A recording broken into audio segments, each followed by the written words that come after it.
Hey everyone, and welcome back to History Simplified. Today we're talking about that time when Britain had to evacuate its entire army from mainland Europe using a bizarre collection of fishing boats, yachts, and a literal prayer for cloudy weather. Think of it as the world's worst group project, where one member deletes the shared document, sets the classroom on fire, and you have to escape out a third-story window using a rope made of coats. We're going to be boiling down one of the most complex and humiliating military disasters into a story that is, hopefully, more fun than your average textbook. This is history oversimplified to the point of absurdity. Before the inevitable betrayal starts, if you enjoy this highly inaccurate but fun version of history, please hit that like and subscribe button. Seriously, it helps us buy more silly hats for the next video. Alright, grab some popcorn. Things are about to get unnecessarily complicated. So, picture the scene. It's late 1939.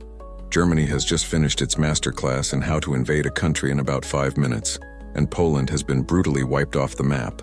Britain and France, having made very serious promises to Poland, declare war on Germany. They deliver their strongly worded letters, draw a symbolic line in the sand, and then do absolutely nothing for 8 months. Welcome, ladies and gentlemen, to the phony war, otherwise known as the Sitzkrieg or the Boer War, because apparently even the participants knew how ridiculous it was. This wasn't a war. It was the world's most awkward staring contest across the German-French border. The tension was thick enough to cut with a bayonet, but nobody was actually using one. On one side, you have France, still deeply traumatized by the meat grinder that was World War I. Their entire national strategy can be boiled down to one phrase: never again. To ensure this, they spent a fortune building the Maginot Line, the most impressive, technologically advanced, and utterly useless fortress in human history. It was a concrete behemoth stretching for hundreds of miles, complete with underground railways, air-conditioned barracks, and enough artillery to level a small country. It was designed to be the perfect defense against the last war. It had everything except for one tiny detail.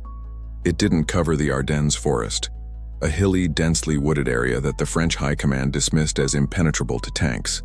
A fatal assumption based on the idea that German generals were incapable of reading a map and thinking, hey, what about that big gap right there? This brings us to our first cause and effect chain of terrible decisions. The cause was clear: France's crippling fear of repeating the trench warfare of 1914, which had bled their nation white. The effect? They channeled every franc, every strategic thought, and every ounce of military innovation into building a static, defensive wall. The consequence was a military mindset as rigid and inflexible as the concrete it was poured into.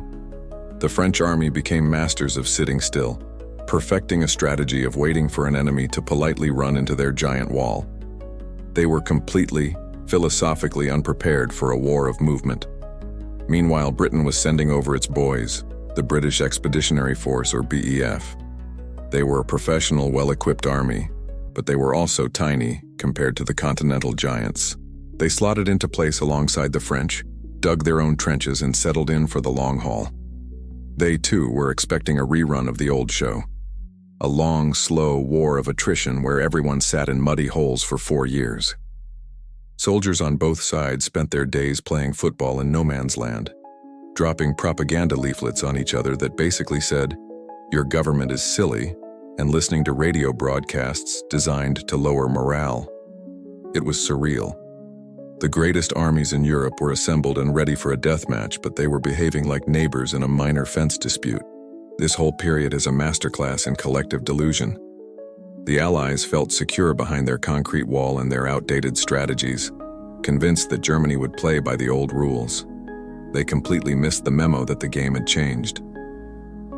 While French and British troops were complaining about the boredom, Germany was busy revolutionizing warfare. They were perfecting a little something called Blitzkrieg, a terrifying symphony of tanks, dive bombers, and mechanized infantry designed to punch holes in enemy lines and cause chaos. It was the strategic equivalent of a sledgehammer, and the Allies were preparing for it with a porcelain teacup. The meta-commentary here is just how profoundly human this all is. It's the ultimate "we're preparing for the last problem" fallacy. The French generals, old men who had seen the horrors of the Somme and Verdun, simply couldn't imagine a different kind of war. Their brains were hardwired for trenches and artillery duels. The very concept of hundreds of tanks storming through a forest was science fiction to them, so they sat there, polishing their guns in their impenetrable underground forts, feeling safe and superior. While across the border, an enemy was rewriting the entire rulebook of war. They were so focused on preventing the last war that they made the next one catastrophically easy for their opponent to win. The quiet couldn't last, of course. While the Western Front was locked in its bizarre staring match, Germany wasn't idle. In the spring of 1940, Hitler invaded Denmark and Norway in a swift, brutal campaign. This should have been a massive wake-up call for the Allies. It was a clear demonstration of Germany's speed, efficiency, and willingness to strike unexpectedly. But even then, the leadership in Paris and London seemed to dither, to believe that their main front was somehow immune. They believed their plan to advance into Belgium to meet the German army was sound. They were still playing chess while their opponent had strapped rocket engines to all their pieces. The phony part of the war was about to end, and the real war was going to be faster, more brutal and more humiliating than any of them could have ever imagined. The alarm clock was set for May 10, 1940, and it was about to go off with the force of a bomb. That alarm clock set for May 1940 wasn't just a random event. It was the culmination of one of the most audacious, risky, and frankly insane military plans ever conceived. While the Allies were settling in for a long nap behind their concrete wall, the German High Command was having a furious debate about the best way to kick the door in. Their first idea, codenamed Fall Gelb or Case Yellow, was breathtakingly unoriginal. It was basically a rerun of the Schlieffen Plan from World War I. Swing the main German force through northern Belgium, smash into the Allied armies head-on, and hope for the best. It was predictable, boring, and a recipe for another 4 years of miserable trench warfare. It was the plan the Allies were expecting, down to the last detail. Thankfully for Germany, and catastrophically for everyone else, there was a man named Erich von Manstein. Manstein was a brilliant, prickly, and deeply imaginative general who looked at Case Yellow and saw it for what it was, a colossal waste of time. He argued that a head-on collision in Belgium would just lead to a bloody stalemate. He knew Germany's only real advantage was its new style of mechanized warfare, and that advantage would be wasted in a frontal slugging match. So Manstein started drafting his own proposal, an idea so radical it got him demoted and shuffled off to an infantry command just to shut him up. But the idea wouldn't die. His plan, which would later be known as the Sickelschnitt or sickle cut, was a masterpiece of strategic misdirection. It was elegant, daring, and hinged on a single, massive gamble. The plan had 3 parts. First, the bait. Launch a smaller secondary attack into the Netherlands and northern Belgium. This would be loud, aggressive, and look like the main event. The goal was to make the Allies think, aha, they're doing the Schlieffen Plan again. We knew it, and send their best, most mobile armies racing north to meet the threat head-on. Second, the punch. While the cream of the Allied forces was busy fighting the distraction in Belgium, the main German force, a massive concentration of 7 panzer divisions, would do the unthinkable. They would drive through the Ardennes forest. This was the core of the gamble. The Ardennes was a region of rolling hills, dense woods, and winding, narrow roads. French military doctrine, and indeed common sense, declared it impassable for a large armored force. They assumed any tanks trying to navigate it would get strung out in a colossal traffic jam, easy pickings for bombers and artillery. They literally had second-rate, older reservist divisions guarding this sector, figuring it was the safest place on the entire front. Manstein's plan was to call their bluff. Finally, the third part, the trap. After bursting out of the forest, the panzers would cross the Meuse River and then, instead of turning to fight the main French army, they would just floor it. They would race straight for the English Channel, swinging behind the Allied armies in Belgium and cutting them off from their supply lines and from the rest of France. It was a giant, scything motion designed to encircle and trap the Allies' best troops against the coast. This leads us to a pivotal cause and effect chain. The cause: a frustrated genius, Manstein was utterly convinced the official plan would fail, and that his audacious alternative was the only path to a quick victory. The effect: Despite being ignored and sidelined by his superiors, he used back channels to get his plan onto the desk of Adolf Hitler. The consequence: Hitler, a notorious gambler who loved bold, unconventional strategies that defied military orthodoxy, became instantly infatuated with the plan's sheer audacity.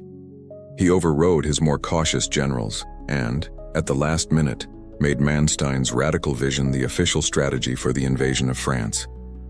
The entire course of the war was altered in that moment. The meta-commentary here is on the danger of conventional wisdom. The French High Command wasn't stupid, they were just unimaginative. They had run war games, studied the terrain, and concluded the Ardennes was not a viable invasion route. Their logic was sound, based on all available evidence and the performance of tanks up to that point. What they failed to account for was an enemy willing to take a 1 in 100 risk. An enemy who had men like Heinz Guderian, the fanatical pioneer of panzer warfare. Guderian was the man who assured Hitler that not only could his tanks get through the forest, but that they could do it at speed and operate independently for days, deep behind enemy lines. He had trained his men for exactly this kind of high-risk, high-reward mission. So the stage was set for the greatest bait and switch in military history. Germany was about to launch an invasion that was, in essence, a giant magic trick. They would wave their right hand in Belgium, making a huge spectacle, knowing that the entire audience, the French, the British, the Belgians, would be staring intently at it. And while every eye was diverted, their left hand, holding the real weapon, would be silently moving through a place everyone had agreed was safe. It was a plan built on psychology as much as logistics. It banked everything on the Allies being predictable, on them sticking to the script Germany had written for them. And as we're about to see, the Allies were more than happy to walk onto the stage and play their part to perfection. So Germany has its genius galaxy brain plan ready to go. They've prepared the bait, sharpened the sickle, and are just waiting for the right moment to spring the most elaborate trap in history. Now, for any good trap to work, you need an animal willing to walk into it. Enter the Allied High Command led by the French General Maurice Gamelin, a man who was about to become disastrously famous. Gamelin was the Allied Supreme Commander, and he was running the war from a headquarters in Vincennes, near Paris, that had no radio transmitters and an ancient telephone system. He was, quite literally, disconnected from the front lines, a man trying to conduct a lightning war via messenger pigeon. Gamelin and his staff had spent the entire phony war polishing their one big idea, the dial plan. On paper, it sounded proactive, even clever.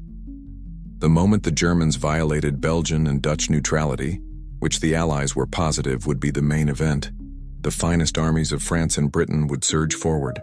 They would pivot out of their defensive positions in northern France and race into Belgium, aiming to form a new, shorter, and more defensible line along the Dial River. This plan was the pride and joy of the Allied command. It showed they weren't just going to sit there like they did in 1914. They were going to meet the enemy on foreign soil. The units tasked with this grand advance were the best of the best: the British Expeditionary Force, fully mechanized and professional, and the elite French First Army, packed with heavy tanks and experienced soldiers. These were the strategic fire brigades, the ones you send to put out the biggest fires. They were positioned on the left flank of the Allied line, engines primed, maps marked, ready to execute this maneuver the second the whistle blew. The logic seemed sound. Keep the fighting away from French industrial heartlands, link up with the plucky Belgian army, and stop the German war machine in its tracks far from home. It was a solid plan for fighting a slightly updated version of World War I. And here's where the beautiful, tragic, almost comedic irony clicks into place. The Dial plan was not just a bad plan. It was the perfectly wrong plan. It was the exact, specific, tailor-made action that the German Manstein plan required the Allies to take. Germany needed the Allies to voluntarily send their best armies north, away from the real action. And the Allies had spent months meticulously planning to do just that. It's like meticulously planning your own surprise party, only to find out the surprise is that your house is being robbed while you're gone. This sets up our next tragic cause and effect cascade. The cause. Allied intelligence saw exactly what Germany wanted them to see: troop concentrations and activity in northern Belgium, which perfectly aligned with their preconceived fears of a repeat of the Schlieffen Plan. The effect: This confirmation bias led them to commit their most powerful, mobile, and strategically vital forces to the Dial plan. They weren't just preparing for the charge, they were eager for it. The consequence, the Allies were positioning their own queen and castles to be taken off the board in the opening move, voluntarily sending their most important assets into the jaws of the German trap before the main attack had even begun. The southern part of their line, the Ardennes sector, was left dangerously weak, held by second-rate troops who were told they had the quietest job in the war. The meta-commentary here is a stark lesson in the dangers of fighting the last war. The French command under Gamelin was so obsessed with not repeating the mistakes of 1914 that they created a brand new set of catastrophic ones. Their command structure was rigid and top-down. Gamelin expected to fight a methodical, centrally controlled battle where he would have days to respond to enemy movements. He couldn't conceive of a war that moved faster than his couriers.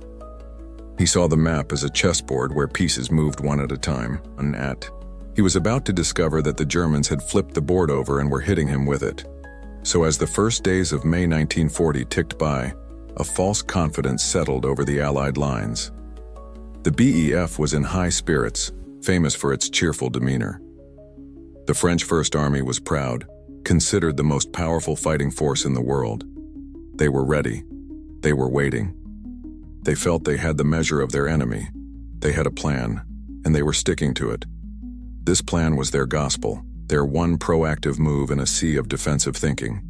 And that single move was, without exaggeration, the single worst strategic decision they could have possibly made. They were about to sprint, with gusto and enthusiasm, directly into the path of an invisible swinging scythe.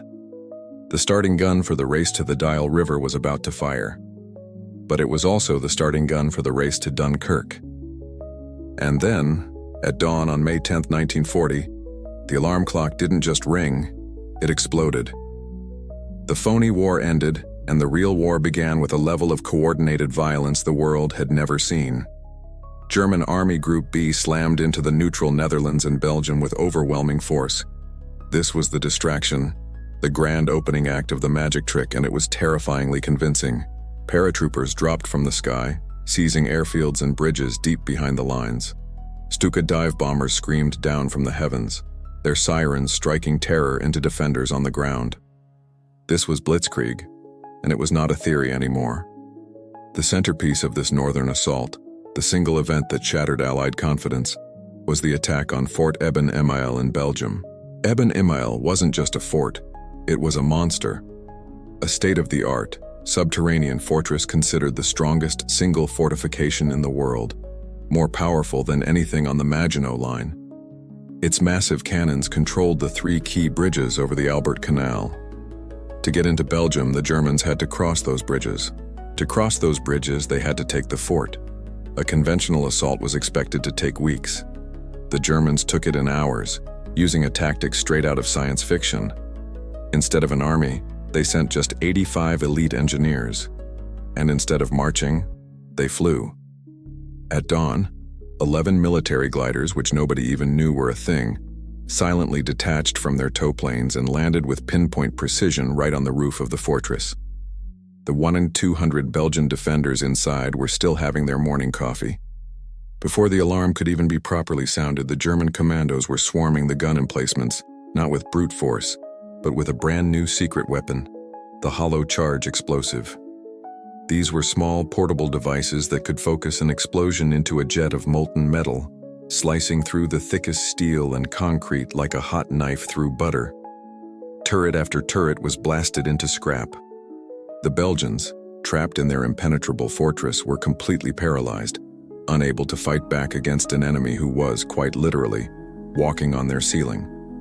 This brings us to our next lightning-fast chain of events. The cause.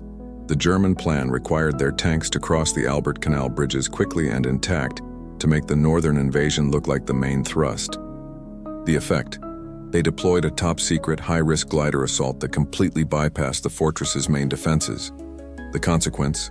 The world's most powerful fort was neutralized by a force smaller than a wedding party. The bridges were captured, and a wave of pure shock and panic washed over the Allied High Command, who now saw their worst nightmare unfolding in Belgium. The news that hit General Gamelin's poorly connected headquarters was a string of disasters. paratroopers in the Netherlands, glider troops in Belgium. The supposedly unconquerable Eben Emael had fallen.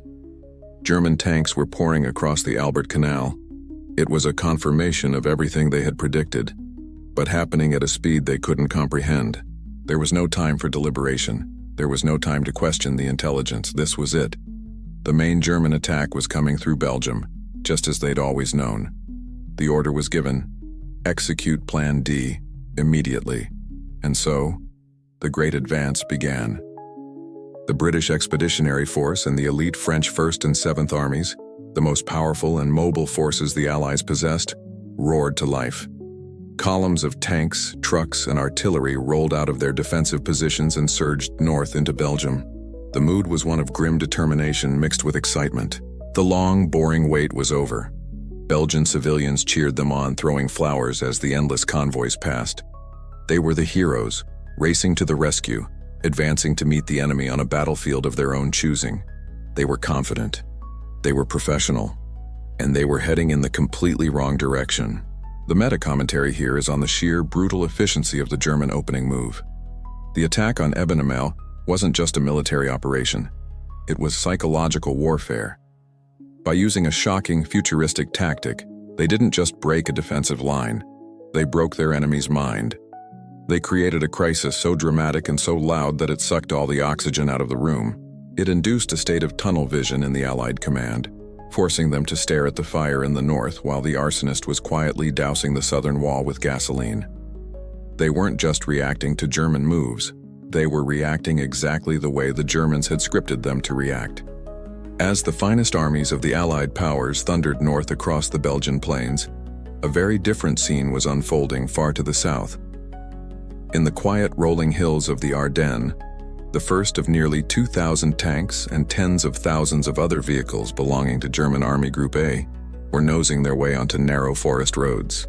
They were creating the largest traffic jam in military history, a steel serpent over 100 miles long. They were heading for Sedan, through a sector the Allies considered a vacation spot.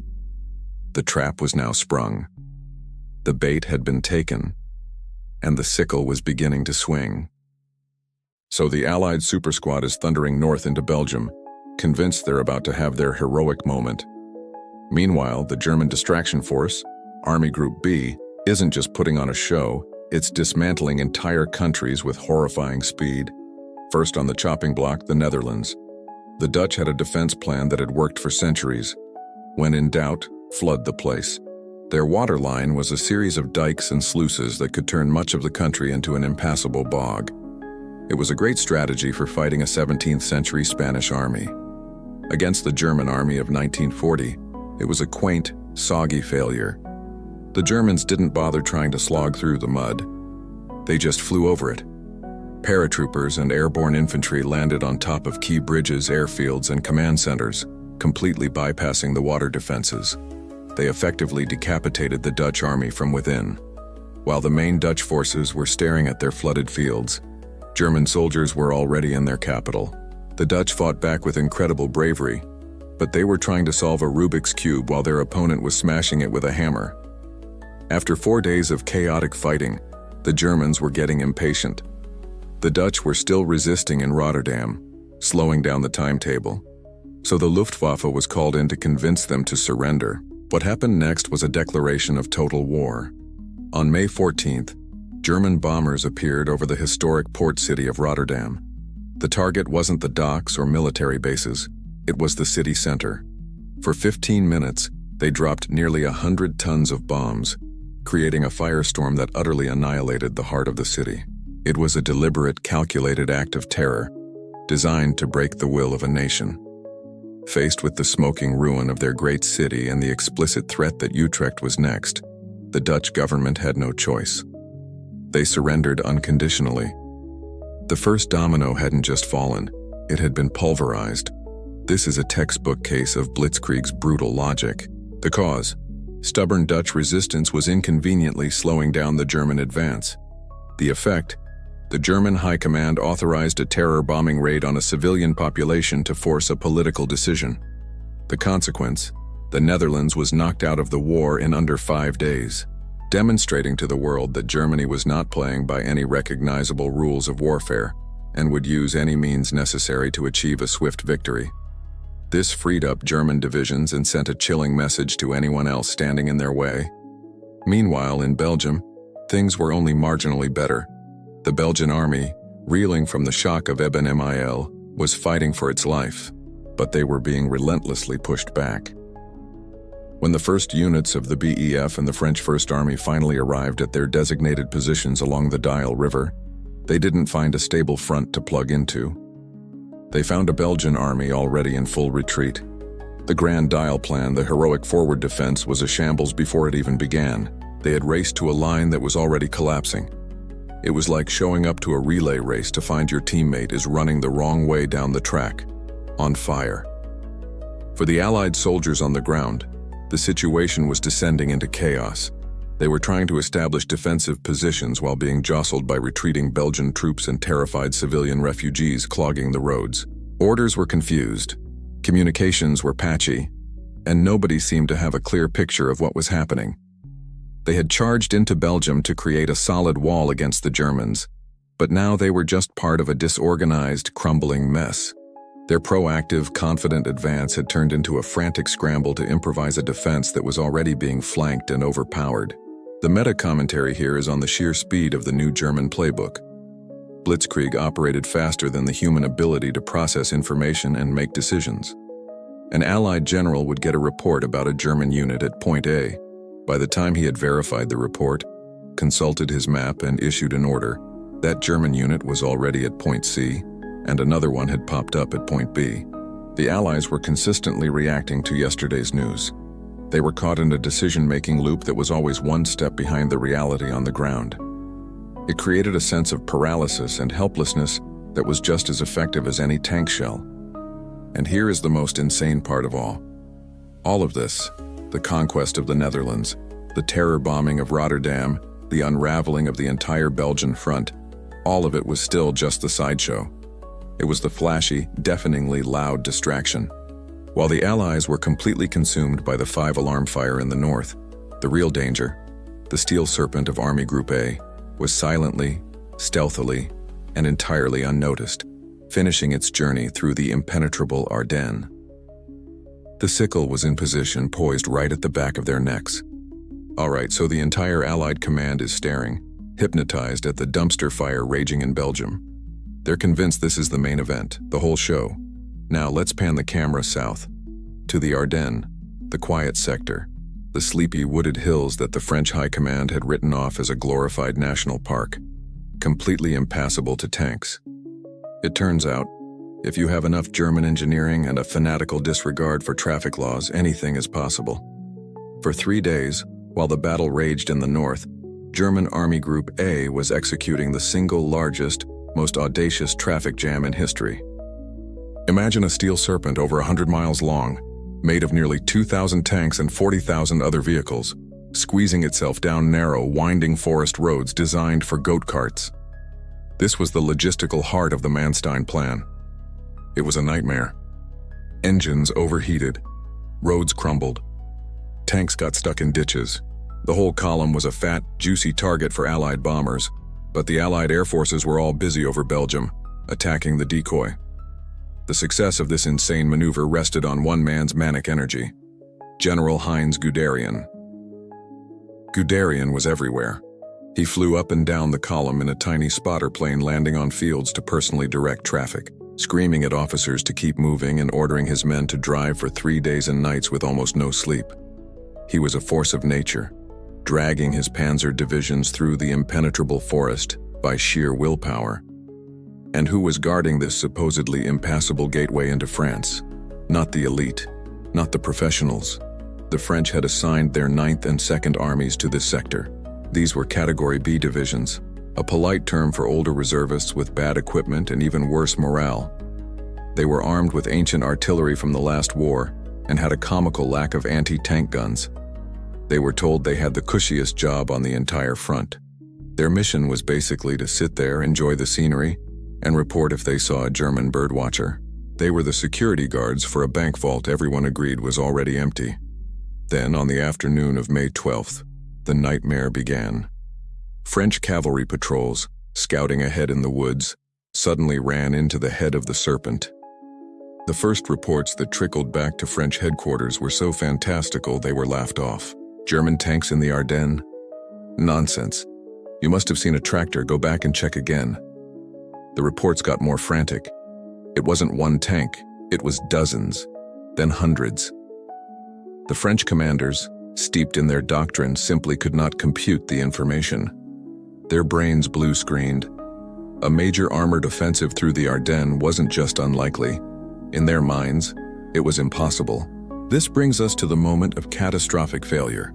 The cause: the French High Command's absolute dogmatic certainty that the Ardennes was a natural tank barrier. The effect? They defended this critical sector with their weakest, least prepared troops, creating a brittle front line that was more of a psychological comfort blanket than a real defense. The consequence? When Guderian's panzers finally burst out of the woods, they didn't meet a prepared army. They met a speed bump. The unprepared French reservists, faced with a tidal wave of steel they had been told would never come, were overwhelmed in a matter of hours. Their lines didn't bend. They evaporated. Back at his disconnected headquarters, General Gamaliel was still trying to micromanage the battle in Belgium. The first coherent reports of a massive German breakthrough in the south were treated as enemy propaganda or hysteria. He had built his entire strategy around the dial plan, and the human brain hates to admit its one big idea is completely, fundamentally wrong. His entire mental map of the war had the main battle in the north. This new information didn't fit, so it was ignored. The cognitive dissonance in the Allied High Command was so thick you could use it as tank armor. The meta-commentary here is on the colossal failure of imagination. The French weren't defeated by superior tanks or a larger army. They were defeated by an idea. The German plan was so audacious, so contrary to the established rules of war, that the French literally couldn't see it even when it was happening right in front of them. It is a chilling reminder that the most formidable fortress wall is the one you build inside your own mind. The French had convinced themselves the door was locked, so they never bothered to check if the Germans were simply walking through the wall next to it. By the evening of May 12th, the unthinkable had happened. The German armored spearhead was through the Ardennes. The brittle French line had shattered. Guderian's panzers were now massing on the east bank of the Meuse River at Sedan. The last significant natural obstacle between them and the open plains of France, and the undefended rear of the entire Allied army, was a single river. The sickle had been swung through the air and it was now poised to make its cut. And the Allies, still frantically fighting a battle in Belgium that was now utterly irrelevant, had absolutely no idea. The pontoon bridges are up. The German tanks rumble across the Meuse at Sedan, their tracks clattering on the metal plates. And now they are on the west bank. They are through. In any normal military playbook, this is the moment you pause. You take a breath. You widen your bridgehead.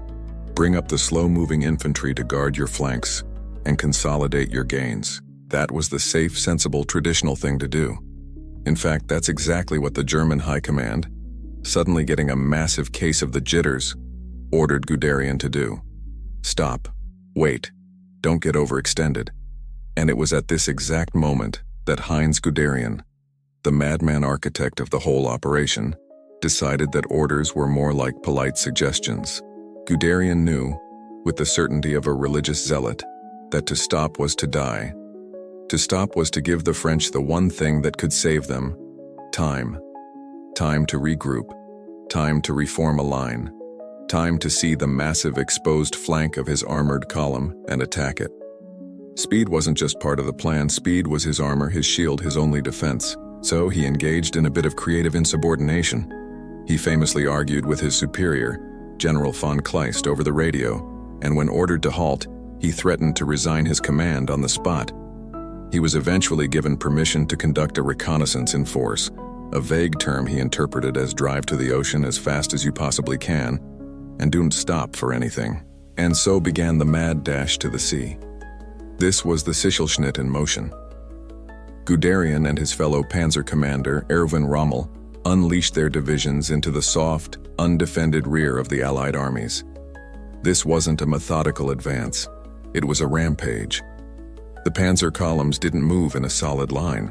They fanned out, driving day and night, ignoring pockets of French resistance, bypassing towns, and leaving them mopping up to the infantry divisions that were struggling to keep up. Their compasses were pointed west. The objective was the English Channel, and it was a flat-out race. They were a fleet of land-based pirates, plundering the French countryside, and they were moving at a speed that defied belief, sometimes covering 50 miles in a single day. This brings us to a crucial chain of command defiance.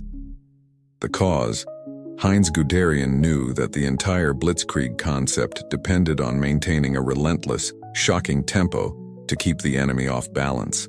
The effect: he willfully disobeyed direct orders from his risk-averse superiors to halt his advance, instead pushing his panzer divisions into a high-speed, high-risk race across France. The consequence? This act of insubordination was the critical factor that ensured the success of the encirclement, as it denied the French army the breathing room it desperately needed to organize a coherent counterattack against the German spearhead. From the French perspective, the world was ending. Imagine you're a cook in a French army supply depot 60 miles behind what you think is the front line. You're peeling potatoes, and suddenly a German tank crashes through the wall. That was the reality all across northern France. Command centers would be in the middle of a meeting, and a panzer would roll up to the front door. Communication lines were cut. Supply dumps were captured intact. Entire divisions suddenly found themselves on the wrong side of the German advance, completely cut off from command. The French army wasn't being defeated, it was being disassembled. It was dissolving from the rear forward. The psychological effect was total. Rumors spread of ghost tanks that could be anywhere, everywhere, at once. French soldiers would retreat to what they thought was a safe position, only to find the Germans were already there waiting for them. Morale didn't just drop, it hit the floor and started digging. How do you fight an enemy who operates outside the known laws of military physics? How do you form a defensive line when the enemy is already sitting in the cafe behind you? The will to fight began to evaporate in the face of this surreal, unstoppable tide of steel. The meta-commentary here is on the complete shattering of the old way of war. The concept of a continuous front line, the central organizing principle of World War I, became meaningless in a matter of days. The Germans weren't fighting the French army. They were flowing around it, cutting its arteries, severing its nervous system. This was a victory of tempo. Guderian's panzers were operating on a faster decision-making cycle than their opponents. By the time a French general figured out where the panzers were, they were already 20 miles further west. It was a new and terrifying grammar of combat. By May 20th, less than a week after crossing the Meuse, the impossible had happened. The lead elements of Guderian's 99th Panzer Corps reached the city of Abbeville on the English Channel. They had done it. They had driven a wedge 200 miles wide clean through the Allied front. The sickle had completed its cut. The BEF, the Belgian army, and the three best armies of France were now trapped in a pocket, their backs to the sea, completely cut off from the rest of their forces and their supply lines. The gate to the trap had just slammed shut. The German panzers have reached the sea. The trap has snapped shut.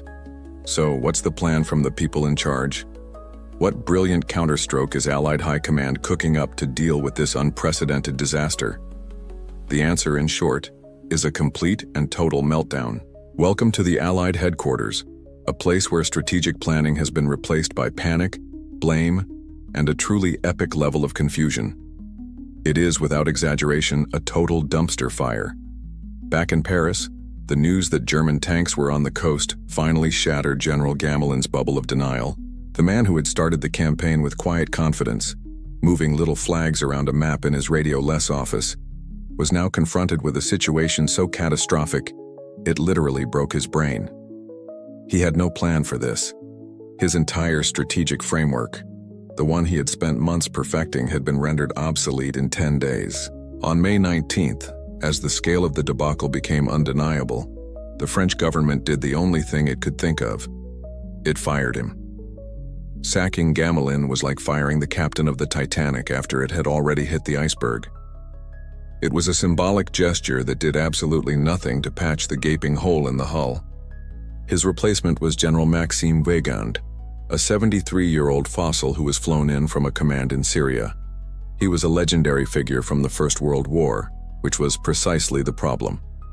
He arrived, took one look at the maps showing Guderian's rampage, and immediately started complaining about the lack of discipline and fighting spirit. Instead of issuing immediate, decisive orders to stabilize the situation, Weygand decided he needed to take a tour to see for himself. This involved him flying around, trying to meet with generals he couldn't find, and wasting several days of what was now the most valuable commodity in the world: time. The most critical problem was the complete breakdown of communication. The German advance hadn't just cut off armies. It had severed the entire nervous system of the Allied command. The BEF, the French First Army, and the Belgians, all trapped in the northern pocket, were now an island, completely isolated from Weygand's new headquarters. Orders from Paris were based on maps that were hours, if not days, out of date. The generals in the pocket, meanwhile, were dealing with a fluid, terrifying reality that their commanders in the rear simply could not grasp. It was a dialogue of the deaf, conducted across a 50-mile-wide corridor of German tanks. This chaos leads to our next inevitable cause and effect disaster. The cause. The sheer velocity of the German advance severed all reliable communication links between the High Command in Paris and the trapped northern armies. The effect. The two halves of the Allied command were operating in different realities, creating contradictory plans based on wildly different information. The consequence. This total command paralysis wasted the last best opportunity for a coordinated counterattack, allowing the Germans to consolidate their gains and tighten the noose around the pocket, while the Allied generals argued with ghosts over faulty telephone lines. The strategic disagreement was fundamental. Weygand, looking at his big map in Paris, concocted what became known as the Weygand Plan. It was a classic textbook pincer movement. The armies in the north, including the BEF, were to attack south with all their strength. Simultaneously, a new French army being scraped together south of the German corridor would attack north. They would meet in the middle, cut off the German spearhead, and restore the front. On paper, it was the only move. But for Lord Gort, the British commander on the ground in the pocket, it looked like pure fantasy. His divisions were exhausted, his flank was exposed by the crumbling Belgian army, and he had no reliable supply of fuel or ammunition. Weygand was ordering him to launch a major offensive, while Gort was staring at the sea and starting to do the grim math of a possible evacuation. The meta-commentary here is on the collapse of trust. The French and British alliance, already strained, began to crack under the pressure. The French command saw Gort's hesitation as a betrayal, a sign that the British were already looking for the exits. The British saw Weygand's plan as a suicidal order from a command that was totally detached from reality. It's the ultimate group project nightmare. The team is failing, and instead of working together, everyone starts suspecting everyone else of trying to save their own grade. So the situation stood in a state of suspended animation. A grand plan for a counterattack existed, but the men who were supposed to carry it out were isolated, exhausted, and deeply skeptical. Every hour that ticked by, every moment wasted on confused telegrams and pointless meetings, was another hour for the Germans to bring up their infantry, dig in their anti-tank guns, and make the walls of the trap thicker and stronger. The last chance to break out was about to be squandered, not in a great battle, but in a fog of indecision and despair. Amidst the swirling vortex of despair and incompetence that was the Allied High Command, a single, flickering spark of aggressive action finally ignited.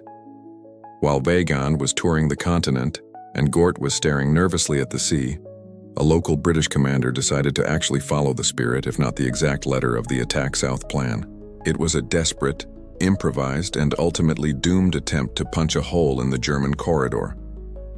This was the counterattack at Arras, the last best shove the Allies would manage. On May 21st, a hastily assembled formation known as Frankforce was scraped together. This wasn't the mighty coordinated pincer movement from Weygand's maps. This was the military equivalent of raiding your garage for whatever tools you can find to fix a burst dam. The force consisted of 2 British infantry battalions, some French tanks, and the British First Army Tank Brigade. In total, they had about 74 tanks. It was a pathetically small number, but crucially, it included 16 Matilda IIs, and the Matilda was about to give the Germans a very nasty surprise. The Matilda II infantry tank was the complete opposite of a German Panzer. It wasn't fast, it wasn't flashy, but its armor was preposterously thick.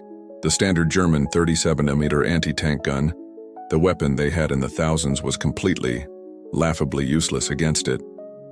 The shells would literally bounce off the Matilda's hull with a loud clank, doing nothing but chipping the paint. The German soldiers, who had felt invincible for the past week, were about to run into a slow-moving brick wall that could shoot back. The plan was simple. Frankfurt would attack south from Arras and slam into the flank of the German mechanized divisions as they raced past. The target just happened to be the 7th Panzer Division, commanded by none other than Erwin Rommel. The attack achieved complete surprise. When the Matildas lumbered forward, they rolled right over the German anti-tank gun positions. German crews would fire point blank, see their shells bounce off, and then abandon their guns and run for their lives. Panic, a feeling the German army had not experienced in this campaign, began to ripple through the lines. For a few brief, glorious hours, the Blitzkrieg was stopped dead in its tracks. Rommel himself was caught in the chaos, at one point having to personally direct the fire of his artillery to fend off the British tanks. The Germans for a moment thought this was the massive Allied counterattack they secretly feared. This brings us to a critical, if fleeting, reversal of fortune. The cause: a small improvised British force armed with heavily armored Matilda tanks launches a surprise flank attack. The effect: their tanks prove immune to standard German anti-tank weaponry, causing localized panic within Rommel's division and briefly punching a hole in the German flank.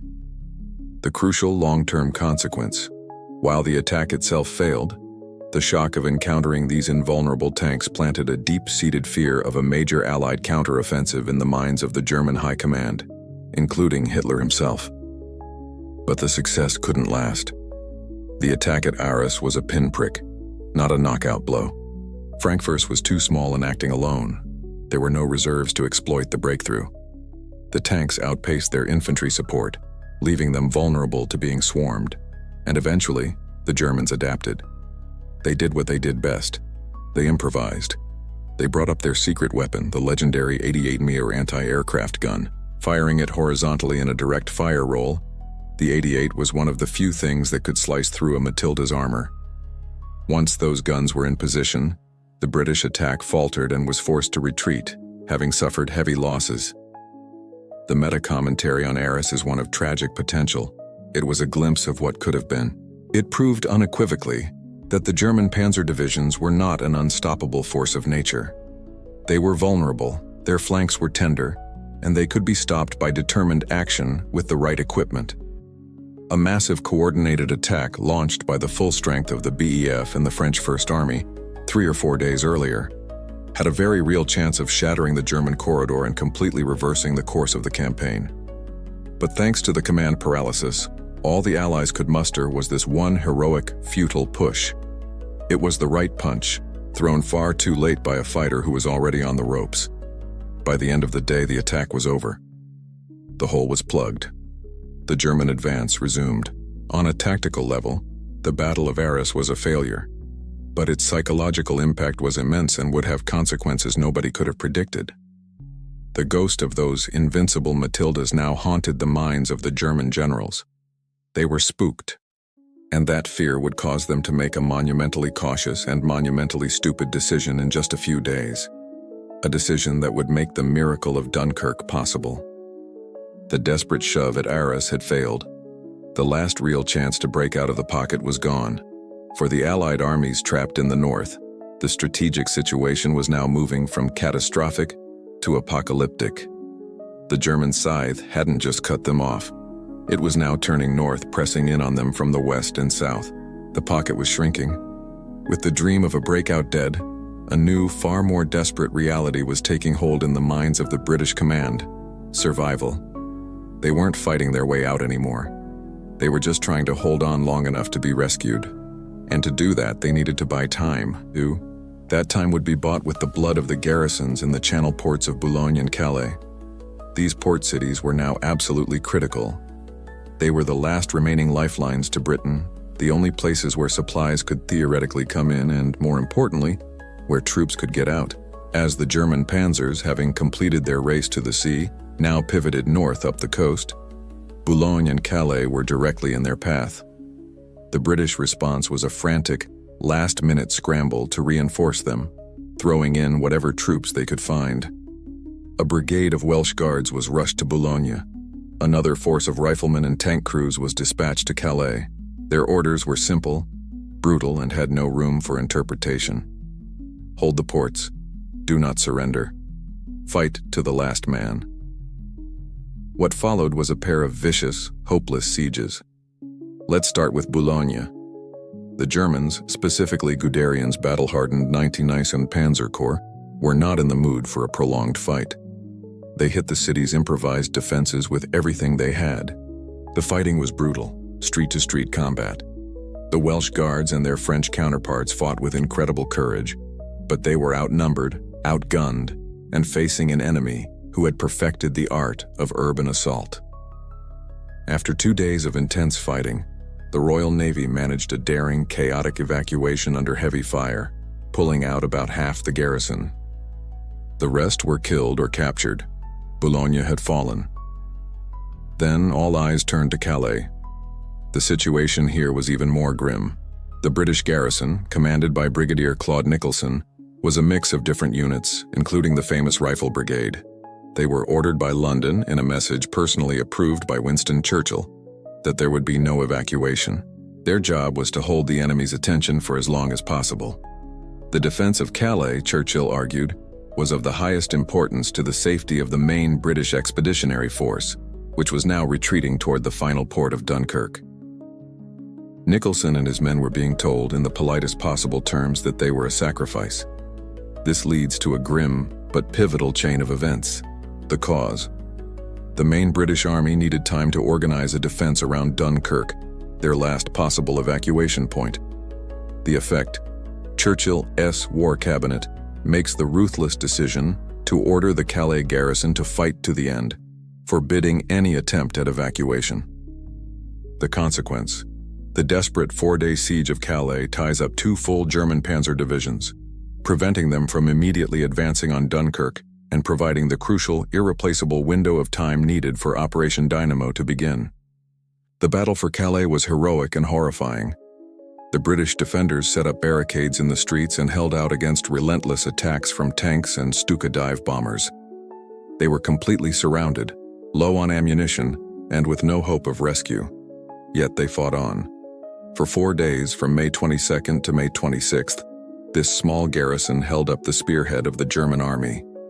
Guderian himself was intensely frustrated by the delay, complaining that the stubborn British defense was disrupting his timetable. The meta-commentary here is on the brutal calculus of war. The men fighting and dying in Calais were not doing so with any hope of personal survival.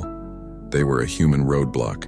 Their entire purpose was to be a distraction, to absorb the full fury of the German advance for just a few precious days, so that hundreds of thousands of their comrades, just 25 miles up the coast, might have a chance to escape. It is one of the most cold-blooded strategic decisions a leader can make, to consciously sacrifice one part of your army to save the rest. It's a terrible, necessary arithmetic that lies at the heart of military command. On May 26th, with their positions overrun and their ammunition exhausted, the defenders of Calais finally surrendered. They had done their job. They had held on for 4 critical days. Those 4 days were arguably the most important of the entire campaign. While the Germans were busy smashing their way into Calais, the BEF was able to pull back, form a defensive perimeter around Dunkirk, and the first ships of a rescue fleet were beginning to set sail from England. The sacrifice of the garrisons at Boulogne and, most importantly, Calais, had bought the sliver of time that would make the miracle of the next section possible. So the British expeditionary forces huddled around Dunkirk, backs to the sea, completely at the mercy of the advancing German army. The panzers, fresh from chewing up Calais, are refueled, rearmed, and ready to deliver the final, crushing blow. The end seems inevitable. Annihilation is just a day or 2 away. And then, on May 24th, the single most baffling, controversial, and arguably world-changing order of the entire campaign comes down from on high. The tanks are ordered to stop, Just stop. Welcome to Hitler's infamous halt order, the strategic blunder that snatched a complete German victory from the jaws of, well, another complete German victory. The order was explicit.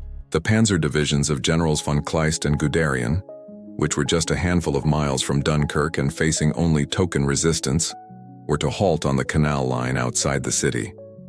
The job of finishing off the trapped Allied armies was to be left to the Luftwaffe and the slower-moving infantry divisions. Guderian, the man who had just rampaged 200 miles across France, was utterly livid. He could see the spires of Dunkirk.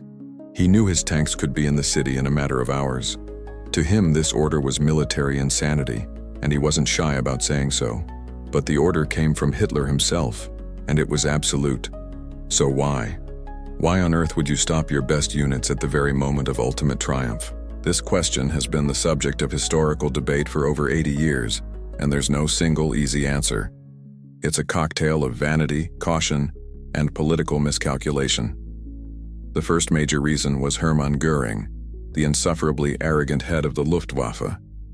Göring, seeing the army was about to get all the glory, went to Hitler and made a boastful promise. He swore that his air force and his air force alone could annihilate the trapped armies on the beaches. It was a matter of prestige. The Luftwaffe had played a key role so far, and he wanted it to deliver the coup de grace. Hitler, who had a soft spot for his loyal cronies and loved the idea of new modern air power winning the day, was easily convinced. The second reason was caution, born directly from the shock of the Arras counterattack. The brief but vicious fight with the British Matilda tanks had spooked the German high command more than anyone realized. Generals like Gerd von Rundstedt, an old-school cautious commander, were terrified that the panzers had overextended themselves. They looked at the marshy, difficult terrain of Flanders, full of canals and ditches, and feared it was unsuitable tank country. They were worried about getting their precious armored divisions bogged down and chewed up in a pointless battle of attrition, especially when they still had to conquer the rest of France. The ghost of Arras made them believe a much larger Allied counterattack was still possible, and they didn't want their best weapons stuck in the mud when it happened. This sets up the most consequential bad decision of the war so far. The cause: a combination of Göring's arrogant promises and the German high command's deep-seated fear of a counterattack after their scare at Arras. The effect: Hitler issues a direct order for all armored units to halt their advance just short of Dunkirk, giving the job of finishing the pocket to the Luftwaffe. The consequence: this inexplicable pause gives the trapped and disorganized Allied forces a crucial and completely unexpected 48-hour window to solidify their defensive perimeter, and for the Royal Navy to begin organizing the evacuation fleet. A third, more debated theory is that Hitler deliberately let the British go. The idea is that he still hoped to make a separate peace with the British Empire, which he admired in a twisted way, and believed that a complete humiliating annihilation of their army would make them fight to the bitter end. By showing a moment of mercy, he might make them more amenable to a political deal. While it's a tantalizing idea, most historians now believe this was less a grand strategic masterstroke and more a post hoc justification for what was, at its core, a massive military error. The meta-commentary here is on the profound effect of individual personalities on the course of history. The halt order wasn't the result of a logical strategic calculation. It was the product of one man's vanity, Göring, another man's caution, Rundstedt, and a dictator's faith in his cronies and his own gut feelings, Hitler. The fate of nearly 400,000 men, and perhaps the entire war, was decided not on a map, but by the insecurities and psychological quirks of a few powerful individuals. It's a chilling reminder that history often turns on the smallest, most human of hinges. Whatever the precise reason, the effect on the ground was immediate. The German panzers sat idle, their engines cold, their crews watching in disbelief as just a few miles away, their enemy was gifted a miracle. For the British and French soldiers digging in around Dunkirk, this sudden stop was inexplicable. They were braced for the final assault, the death blow. And then, nothing. The sound of tank engines faded. The immediate threat on the ground receded. They had been given a reprieve, a breathing space they had not earned and did not understand, but they would use every second of it. So Hitler's panzers are sitting idle, polishing their treads and enjoying the scenic views of the French countryside. The job of annihilating the 400,000 Allied soldiers trapped in the Dunkirk pocket has been handed exclusively to Hermann Göring and his Luftwaffe. This was the moment Göring had been waiting for. It was a chance for his beloved Air Force to prove its supremacy, to win a decisive victory all on its own, and to secure all the glory, medals, and celebratory feasts that came with it. He had promised his Führer a swift and total victory from the skies. What he delivered instead was a masterclass in overpromising and under-delivering. On May 24th, the aerial assault on the Dunkirk pocket began in earnest. The soldiers on the ground, who had just enjoyed a brief, confusing respite from the panzers, now found themselves in a different kind of hell. The sky was filled with the constant drone of German bombers, Heinkels, Dorniers, and the dreaded Stuka dive bombers. Their targets were twofold. First, the port of Dunkirk itself to destroy the harbor facilities and prevent any large ships from docking. Second, the beaches, which were now packed with thousands of exposed, helpless soldiers. The experience for the men on the ground was terrifying and surreal. There was no cover on the vast open sands. When the sirens wailed, the only thing to do was flatten yourself against the dunes and pray. The Stukas were the worst, diving almost vertically out of the sky, their sirens designed to induce maximum panic. Soldiers would try to shoot back with their rifles and Bren guns, a futile but deeply human act of defiance against the storm. The lines of men queuing patiently in the water, waiting for boats that hadn't yet arrived, became horrifyingly easy targets. The Luftwaffe was determined to turn the beaches of Dunkirk into a slaughterhouse. But a funny thing happened on the way to the promised annihilation. The Luftwaffe's assault wasn't nearly as effective as Göring had boasted it would be. Several factors were working against them. First, the soft, sandy beaches proved to be a surprisingly effective bomb dampener. Unlike solid ground, which creates deadly shrapnel and shockwaves, the sand would often swallow the bombs, muffling the explosions and drastically reducing their lethal radius. A soldier could survive a bomb landing just a few dozen yards away by being lucky enough to be on the right side of a sand dune.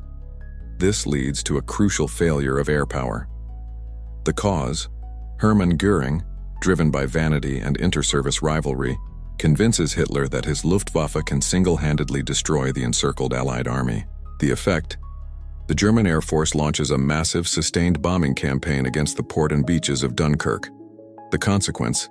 Despite causing significant damage and terror, the bombing fails to break the troops' morale or stop the evacuation, thanks to unforeseen factors like soft sand, cloudy weather, and increasingly effective RAF opposition. Göring's boast is proven hollow. Second, the weather didn't cooperate. Low clouds and smoke from the burning oil refineries in Dunkirk often obscured the targets, making the high-level bombing inaccurate and forcing the Stukas to face dangerous ground fire. And third, and most importantly, the Luftwaffe was no longer fighting a non-existent enemy in the air. The Royal Air Force, fighting from its home bases just across the Channel, was about to enter the fray in a big way. The skies above Dunkirk would become the site of one of the largest and most critical air battles of the war. Göring had assumed his planes would have a free run. He was wrong. The meta-commentary here is on the limits of air power. In the 1930s, the prevailing military theory was that the bomber will always get through, and that air power alone could shatter an army's morale and force a nation to its knees. Dunkirk was the first major test of this theory, and it failed. Yes, the bombing was terrifying. Yes, it caused thousands of casualties and sank many ships. But it did not, and could not, annihilate a disciplined army. It couldn't break their spirit, and it couldn't physically stop them from getting on boats. Göring's arrogant promise was based on a flawed doctrine, and the soldiers waiting patiently in the bomb-absorbing sand were the unwitting proof. So, while the port of Dunkirk was being systematically pounded into a smoking ruin, the grand aerial victory Göring promised was not materializing. He was inflicting pain, but he was not delivering the knockout blow. Every hour his Luftwaffe failed to finish the job was another hour for the Royal Navy to get its act together, another hour for the RAF to organize its fighter patrols, and another hour for the desperate men on the beaches to keep hope alive. Göring's big moment was turning into a big embarrassment, and that failure was creating the space for a miracle. All right, Göring's big air show is turning out to be a bit of a flop.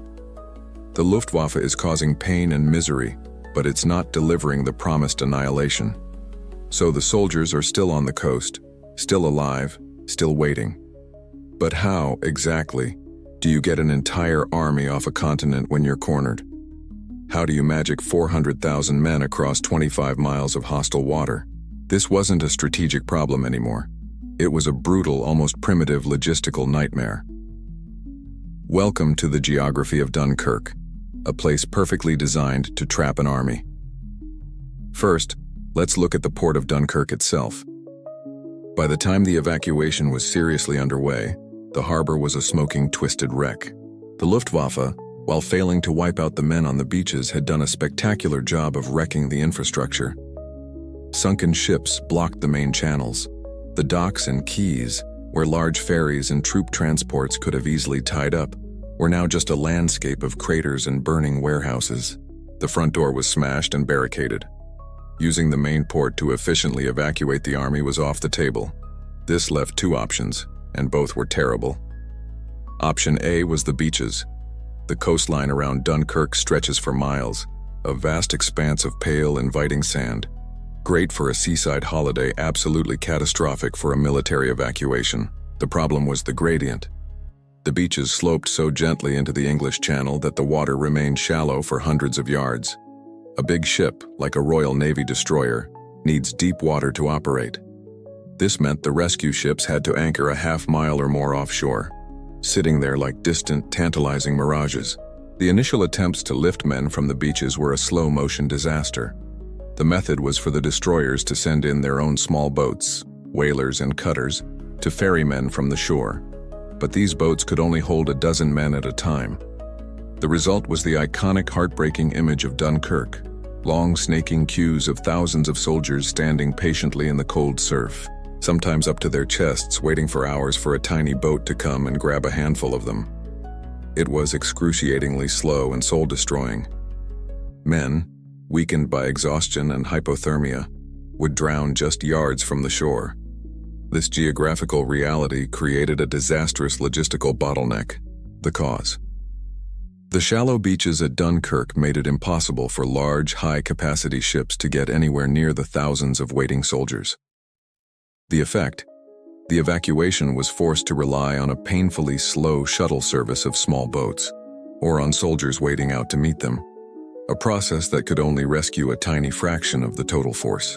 The consequence: the initial figures for the evacuation were terrifyingly low, making it clear to the command in Britain that if they relied on the beaches alone, they would be lucky to save 10% of their army. Then there was option B, the unlikely, accidental hero of the whole affair: the East Mole. This wasn't a pier, it wasn't a dock, it was a breakwater, a long, narrow jetty made of concrete piles and a wooden walkway, stretching for nearly a mile out from the shore to protect the harbor entrance. It was never, ever designed for ships to tie up alongside it. It was narrow, exposed, and rickety. But it had one magical, redeeming quality. Its end sat in deep water.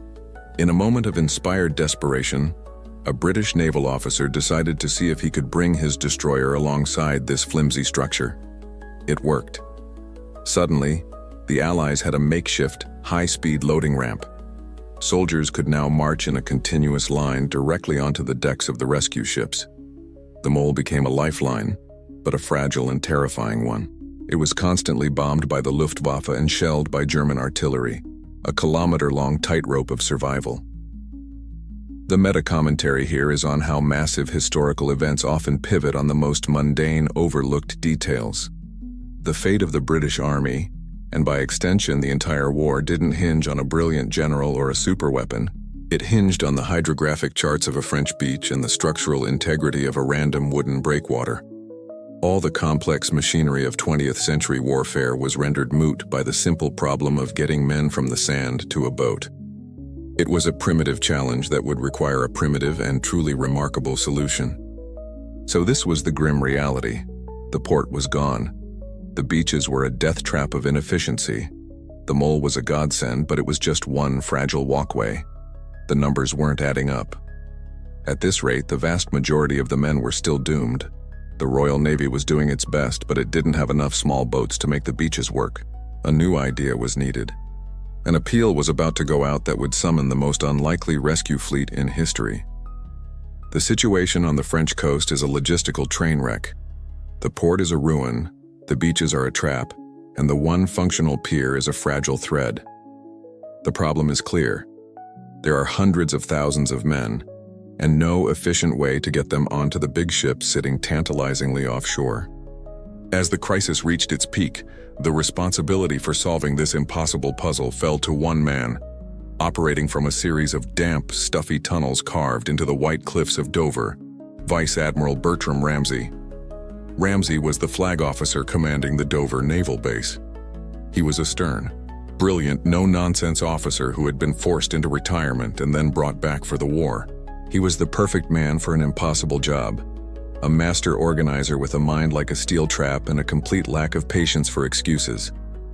From his headquarters deep under Dover Castle, in a room powered by the naval base's dynamo, which gave the operation its iconic name, Dynamo, Ramsay was tasked with orchestrating the greatest escape in military history.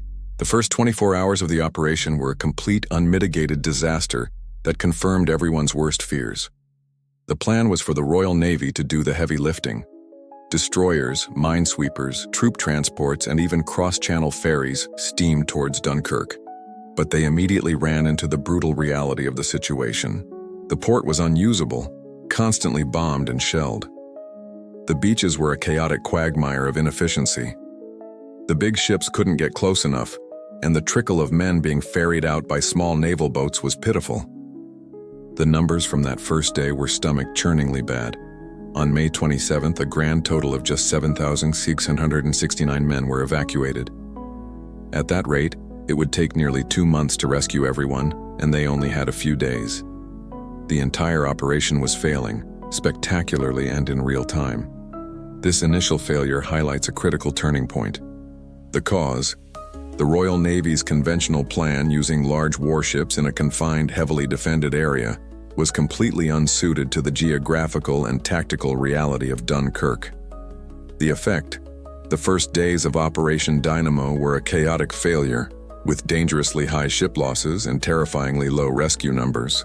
The consequence: this immediate and stark failure forced Admiral Ramsay and the British Admiralty to accept that their plan was doomed and that they needed a radical, unprecedented new solution, a solution that would have to come from civilian volunteers. The English Channel, meanwhile, had become a death trap. The Luftwaffe was relentlessly bombing the rescue ships. German artillery, now set up in Calais, could shell the sea lanes.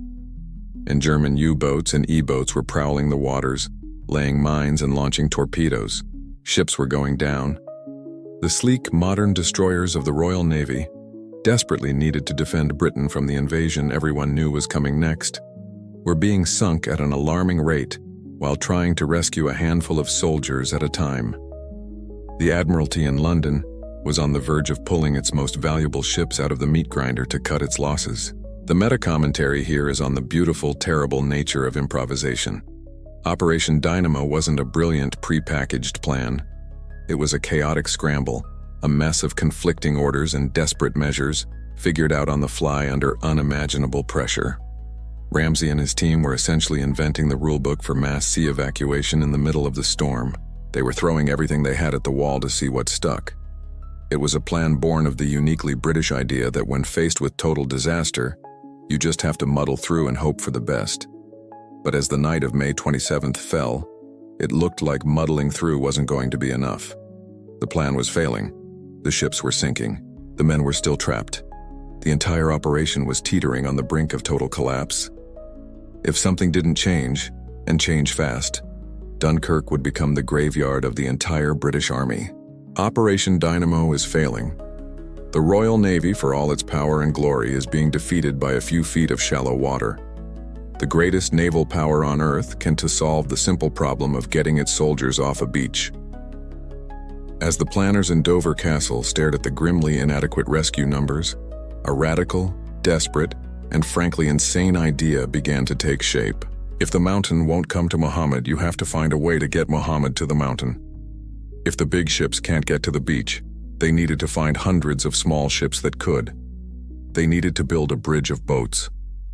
The logic was beautifully simple. A destroyer sitting a half-mile offshore was useless, but a fishing boat, a river barge, or a pleasure yacht that only needs a few feet of water to float could motor right up to the sand, load up with soldiers, and then ferry them out to the waiting destroyer. They would become a massive improvised shuttle service, a human conveyor belt running from the shores of hell to the safety of the fleet. The only problem? The Royal Navy didn't have hundreds of these small boats, but the British public did. And so, the call went out. It started as a typically bureaucratic Ministry of Shipping request, asking for all owners of self-propelled pleasure craft between 30 and 100 feet in length to send their details to the Admiralty. It was the most polite, understated request for help in the middle of a national emergency you could possibly imagine. But the message spread like wildfire, and the response was immediate, overwhelming, and utterly magnificent. This was the birth of the Dunkirk spirit. From every river and harbor on the south coast of England, the boats began to appear. It was the most bizarre, motley, and glorious armada in the history of naval warfare. There were sleek white yachts owned by stockbrokers and politicians. There were sturdy, stinking fishing trawlers, their decks still smelling of their last catch. There were the iconic Thames sailing barges, slow, flat-bottomed vessels that had never been meant for the open sea. There were lifeboats, tugboats, fire floats, cockle pickers, and private motor cruisers of every shape and size. Anything that could float and had an engine was pressed into service. This leads to the single most important pivot of the entire operation. The cause, the realization that conventional naval vessels were failing to evacuate men from the shallow beaches. The effect, an unprecedented call was made for civilian boats to form an improvised shuttle fleet. The consequence, this spontaneous armada of little ships solved the critical beach-to-warship logistical problem, dramatically accelerating the rate of evacuation and transforming an impending disaster into a possibility of mass rescue. And who crewed these boats? Some were taken over by naval ratings, but a huge number were sailed by their own civilian owners. Fishermen who had just come home from a week at sea turned their boats around and headed for France. Weekend sailors, civil servants, lawyers, dentists, ordinary people who had never heard a shot fired in anger, filled their tanks with fuel, grabbed a compass and a few sandwiches, and sailed directly into a war zone. They were a volunteer navy of amateurs, heading into the most dangerous waters on Earth, a sea full of mines, E-boats, and a sky full of bombers. The meta-commentary here is on the raw, unscripted power of a national moment. The legend of Dunkirk has been romanticized into a story of plucky defiance, but the core of it is real. It was a moment where the line between civilian and military, between the home front and the war front, completely dissolved. It was thousands of individuals making a personal, deeply courageous decision to act. It was the nation's fishermen and hobbyists looking at the Royal Navy's impossible problem and saying, "All right then, hold my pint, we'll sort it out." The journey itself was a trial by fire. These were not warships. They had no armor, no guns. They were navigating a channel littered with wrecks and magnetic mines under constant threat from the air. Many were swamped by the choppy seas. Many were strafed and sunk. But they kept coming. As the first of the little ships approached the French coast, their crews were met with a vision of hell. The sky was black with smoke. The beaches were packed with tiny ant-like figures. The air throbbed with the sound of explosions and the water was littered with debris.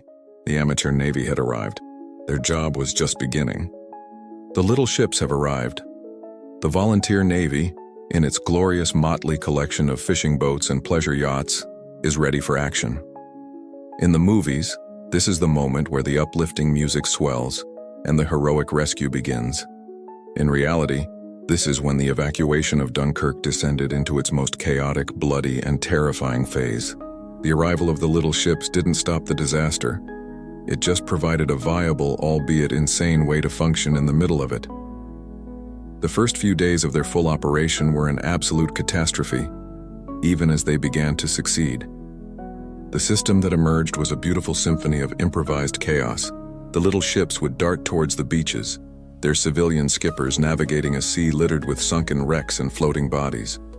They'd run themselves aground on the sand, and exhausted soldiers would scramble aboard, packing every square inch of deck space. Then they'd demotor back out to the deeper water where the big destroyers and transports waited like motherships. And the soldiers would have to perform another perilous transfer, climbing up scramble nets or rope ladders, all while the ships were moving and the bombs were falling. It was a shuttle service from hell.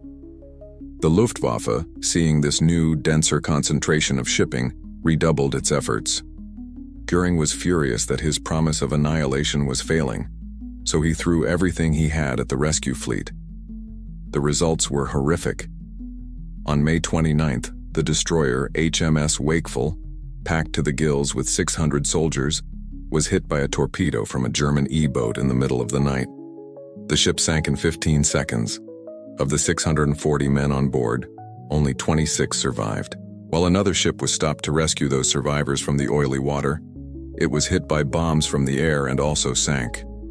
It was a multi-layered death trap of torpedoes, bombs, and mines.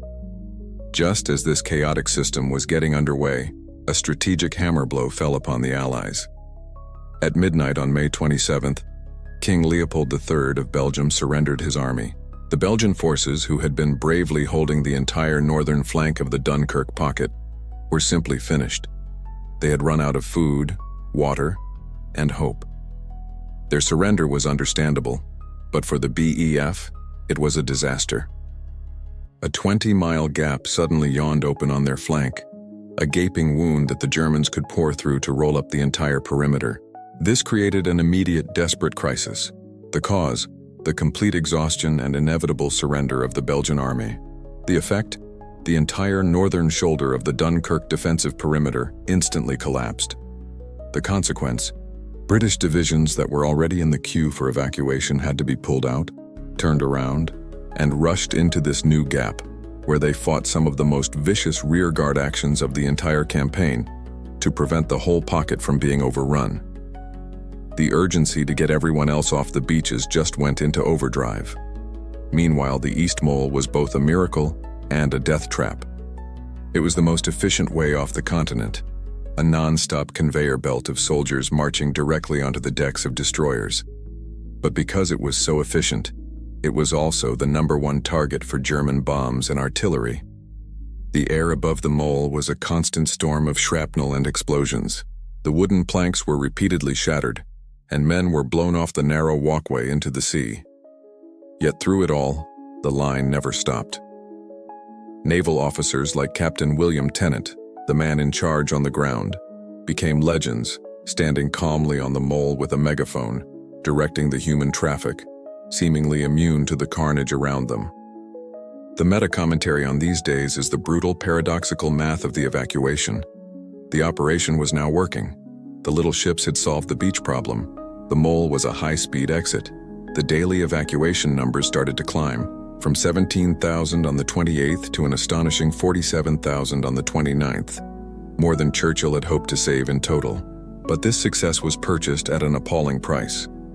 For every 1,000 men saved, a ship went down. The channel became a graveyard of destroyers, minesweepers, and the little ships themselves. It was a frantic race. Could Ramsey's improvised system pull men out faster than the Germans could sink the boats they were climbing onto? So, while the headlines might later speak of a miracle, the reality on the ground and in the water was one of constant grinding horror. It was a success that felt, to the men experiencing it, like an unmitigated disaster. The system was working, but the cost was staggering. So the evacuation is now a chaotic, bloody but functional system. The little ships are shuttling, the mole is a conveyor belt of humanity, and the rescue numbers are miraculously climbing. But all of this was only possible because of a ferocious, desperate, and largely invisible battle being waged thousands of feet above the beaches. This was the RAF's moment.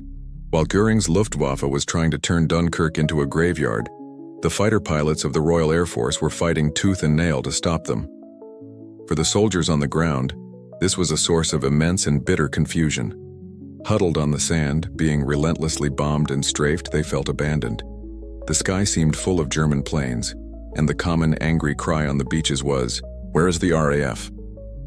It became one of the great painful myths of Dunkirk, that the Air Force had left the army to its fate. The soldiers would look up, see a swarm of Stukas diving on them, and see no friendly fighters in sight. Their anger was understandable, but it was based on a complete misunderstanding of what was happening. The truth was the RAF was there, and they were fighting one of the most critical air battles of the entire war. Air Vice Marshal Keith Park, the commander of No. 11 Group responsible for the defense, made a crucial tactical decision. He knew that dogfighting directly over the beaches was a messy, inefficient business. The real job was not to shoot down German fighters in a spectacular show for the troops below. The real job was to stop the bombers before they could reach Dunkirk. This meant the main air battles were taking place miles away from the pocket, inland over France and out over the Channel. The RAF was acting as a shield, intercepting the German bomber formations on their way in. So while the soldiers saw the bombers that got through, they never saw the dozens that were shot down or forced to turn back 20 miles away. The RAF's strategy was to fight the battle where it was most effective, not where it was most visible. They flew sortie after sortie, their pilots pushed to the absolute limits of human endurance. Men would land, refuel, rearm, and take off again in a matter of minutes, sometimes flying 4 or 5 missions a day. They were outnumbered, but not outclassed. The British Spitfire and Hurricane fighters were, for the first time, meeting the German Messerschmitt 109 on something close to equal terms, and the results were bloody. This brings us to a vital, behind-the-scenes cause and effect. The cause: the RAF High Command made the strategic choice to intercept German bomber formations far from the Dunkirk beaches to maximize their defensive effectiveness. The effect? This meant the most intense air-to-air combat was invisible to the soldiers on the ground, creating the false and demoralizing impression that the RAF was absent. The consequence: while the RAF suffered devastating losses and its pilots were stretched to the breaking point, their largely unseen sacrifice was the critical factor that prevented the Luftwaffe from halting the evacuation and inflicting truly catastrophic casualties on the beaches. The battle for the skies over Dunkirk was a brutal war of attrition. The RAF was losing fighters and, more importantly, precious, experienced pilots at an alarming rate. On May 31st alone, the RAF lost 31 aircraft, but they were inflicting just as much, if not more, damage on the Luftwaffe. Goering's bombers were taking a beating and his fighter escorts were being bled white in endless, swirling dogfights. This was a hugely important dress rehearsal for the Battle of Britain, which was just a few months away.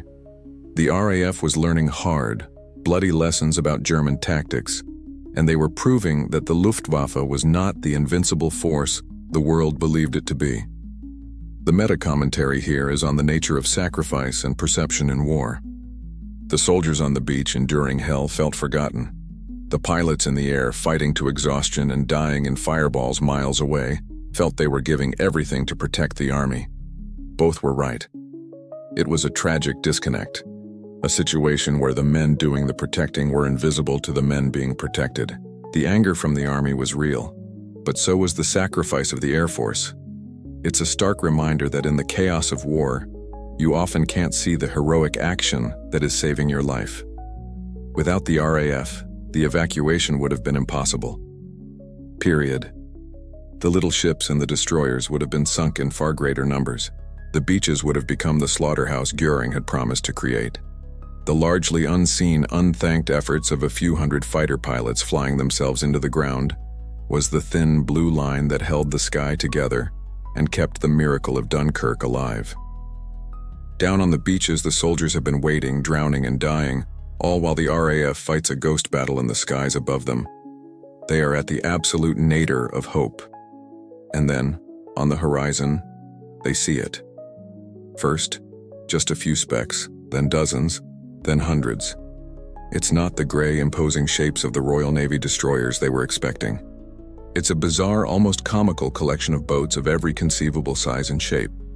The little ships, the volunteer navy of fishermen and weekend sailors, have arrived, and they are about to change the entire dynamic of the evacuation.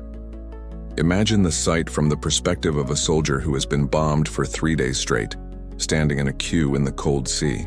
You've given up hope. You're just waiting for the end. And then chugging towards you through the smoke and explosions comes a Thames River barge named Doris, a fancy private yacht called the Sundowner, skippered by a retired naval officer and a tiny little fishing boat that smells faintly of herring. It must have been the most surreal and beautiful sight of their entire lives. It was hope, arriving in the most unlikely form imaginable. The little ships immediately got to work, and their impact was instantaneous. They were the missing piece of the puzzle.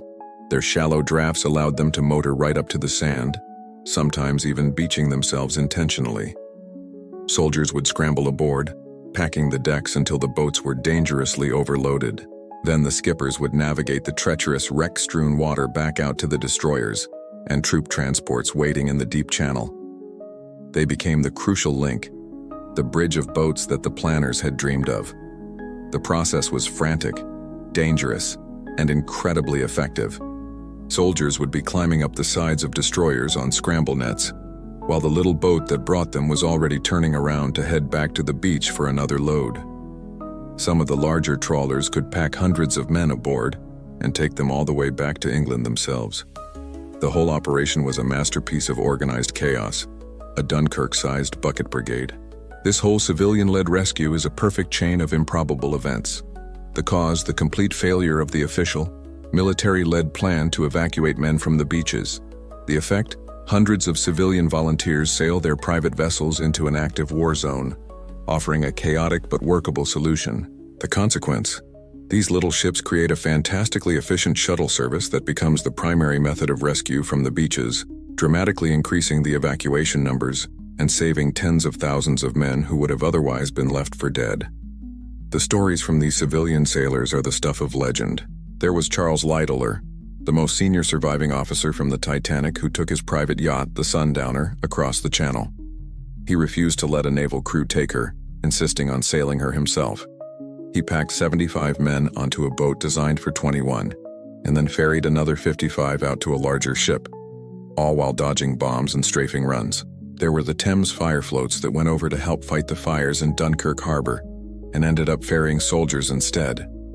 There were countless fishermen who worked for days on end with no sleep, fueled by adrenaline and endless cups of tea, their only defense against the Luftwaffe being a single-bolt action rifle propped up on the wheelhouse.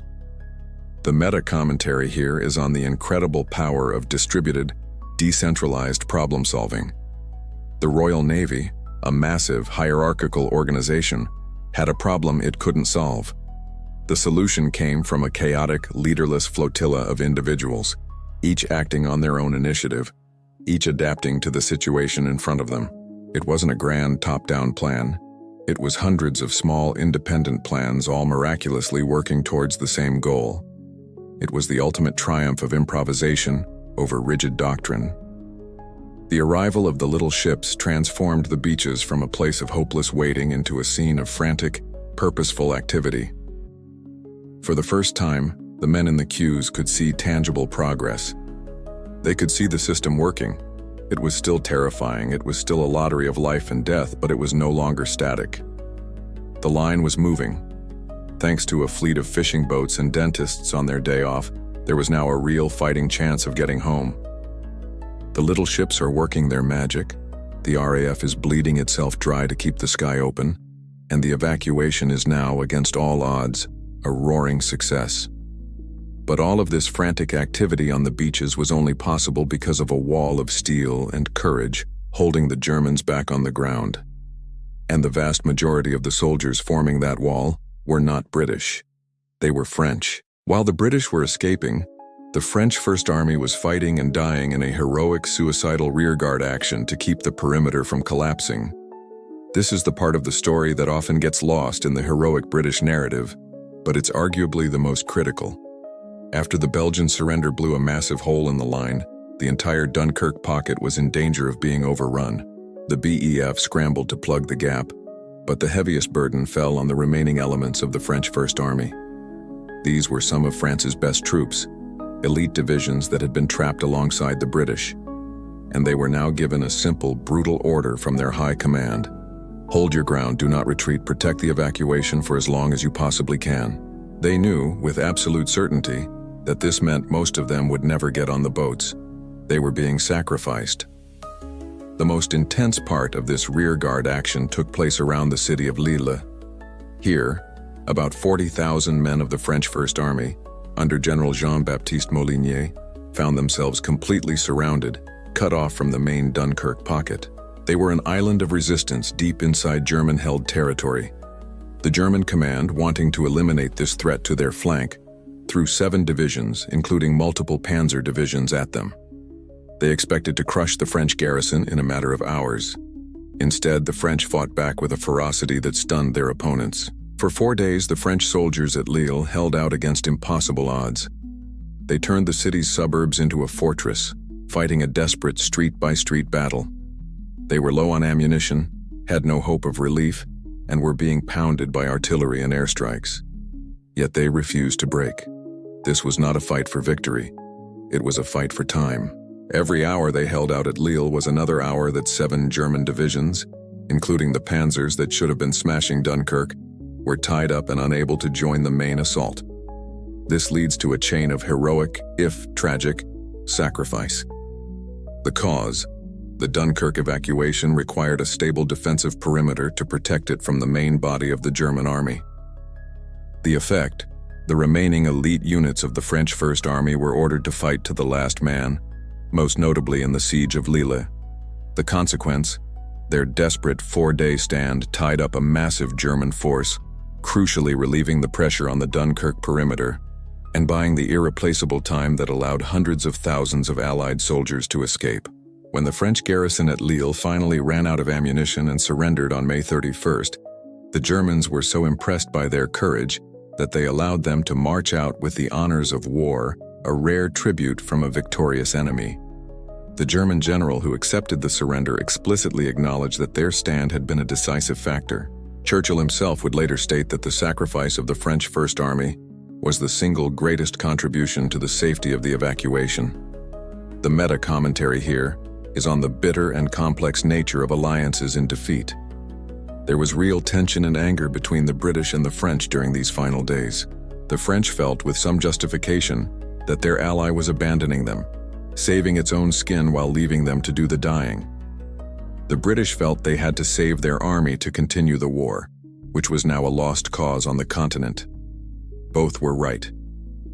But amidst the political bitterness, the soldiers of the French First Army fulfilled their duty with incredible honor, knowingly laying down their lives so that their British allies could escape to fight another day. Without the stand at Lille, and the broader rearguard action fought by thousands of other French soldiers all along the canal lines of the Dunkirk perimeter, the evacuation would have been cut short. The German panzers would have been freed up days earlier to crush the pocket. The miracle of Dunkirk was not just a story of boats and planes. It was a story built on the foundation of a sacrifice made by an ally who had already lost everything.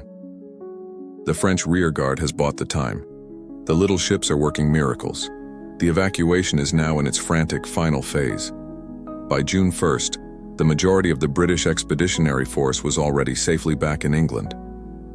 The perimeter around Dunkirk was shrinking rapidly.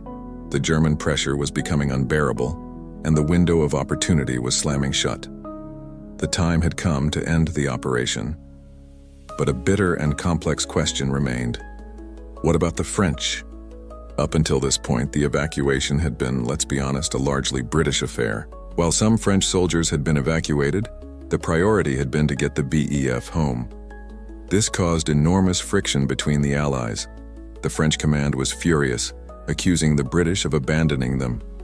Churchill, wanting to keep his last remaining major ally in the war, had to perform a delicate and desperate balancing act.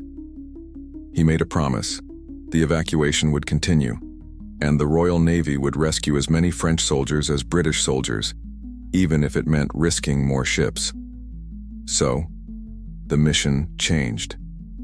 The final days of Operation Dynamo were dedicated almost entirely to evacuating the French troops, particularly the heroic soldiers who had been fighting the rearguard action to make the whole thing possible. The British destroyer HMS Shikari was given the honor of taking the last of the BEF, including Lord Gort's rearguard command, off the mole on the morning of June 2nd. After that, the beaches and the ships belonged to the French. What followed was a frantic, desperate scramble against the clock. The defensive perimeter was now just a tiny sliver of land around the town itself. German artillery was raining shells down on the beaches and the mole with terrifying accuracy. The Luftwaffe, sensing the end was near, threw everything it had into stopping these last boats. The final 48 hours of the Dunkirk evacuation were arguably the most dangerous. This shift in focus created a politically vital, if militarily desperate final act. The cause? Immense political pressure from the French government and Churchill's desire to maintain the alliance. The effect? The Royal Navy is ordered to return to the hell of Dunkirk for 2 more days after the bulk of the British Army is already safe. The consequence? Over 100,000 more French soldiers are rescued in this final phase, a remarkable achievement that salves some of the diplomatic wounds, even as tens of thousands more are inevitably left behind. The scenes on the night of June 3rd and the early morning of June 4th were apocalyptic. The town of Dunkirk was a raging inferno. The remaining ships, shrouded in thick black smoke, would dart into the battered mole, load up with as many French soldiers as they could possibly carry in a matter of minutes, and then speed away under a constant barrage of shells. Naval discipline was ironclad, but the desperation was palpable. Every trip was a gamble with death. Finally, just before dawn on June 4th, the final ship, the Shikari again, pulled away from the mole for the last time. The captain sounded 3 blasts on the ship's horn, a final mournful salute to the brave men being left behind.